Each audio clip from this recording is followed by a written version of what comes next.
দেখুন আপনাদের জন্য কত মজাদার একটি বিস্কুটের রেসিপি নিয়ে আসলাম।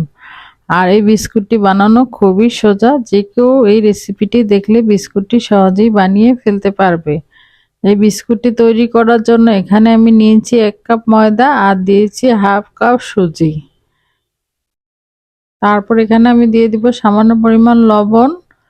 তারপর দিয়ে দিচ্ছি হাফ কাপ নারকেল কোড়ানো।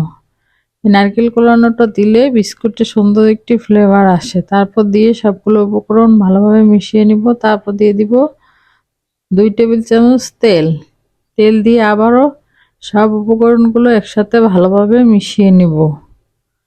ভালোভাবে মেশানো হয়ে গেলে এগুলো এক সাইডে রেখে আমি এখানে একটি বাটি নিয়ে নিব। বাটিতে আমি দিয়ে দিব কিছু পরিমাণ পানি। তারপর দিয়ে দিব আমি এখানে চিনি। চিনি দিয়ে ভালোভাবে পানির সাথে মিশিয়ে নিব। মিশানো হয়ে গেলে আমি সেই চিনির পানিটা আগে থেকে মিলিয়ে রাখা ময়দার ভিতরে দিয়ে দিব। দিয়ে তারপরে আস্তে আস্তে আমি চিনির পানিটা দিব। দিয়ে একটি সফট ডো তৈরি করে নেব।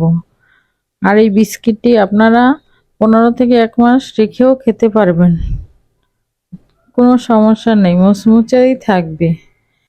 আমি প্রায় এই বিস্কুটটি বাসায় বানিয়ে থাকি এবং আমার বাচ্চারা খুবই পছন্দ করে এই বিস্কুটটি খেতে।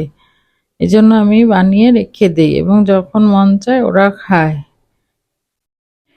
বিস্কিট বানানোর জন্য এখন ডোটি আমার পুরোপুরি রেডি হয়ে গেছে। এখন আমি একটি ফ্রিতে ডোটিকে নিয়ে হালকা কিছুক্ষণ মধ্যে তারপর একটি রুটি তৈরি করে নেব। রুটিটা আস্তে আস্তে বেলে তৈরি করে নিতে হবে। এখানে আমি বড় সাইজের একটি রুটি তৈরি করে নেব। আর এই রুটির চারপাশের বাড়তি অংশটা আমি ছুরি দিয়ে কেটে নেব। এখানে আপনারা যার যার পছন্দ অনুযায়ীও কেটে বিস্কুট তৈরি করে নিতে পারেন। আমি এভাবে 4 কোনা করে ছুরির সাহায্যে কেটে নিয়েছি।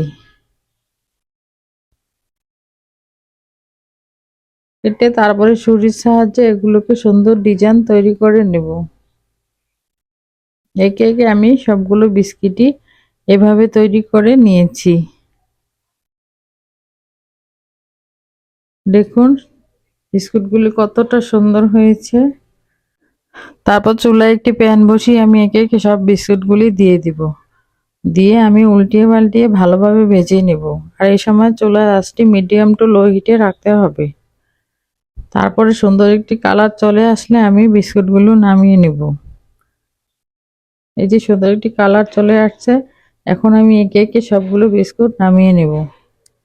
নামিয়ে এগুলো গরম গরম পরিবেশন করব এবং ঠান্ডা হয়ে গেলে আপনি একটি কাঁচের জারে ভরে রেখে খেতে পারবেন অনেক দিন।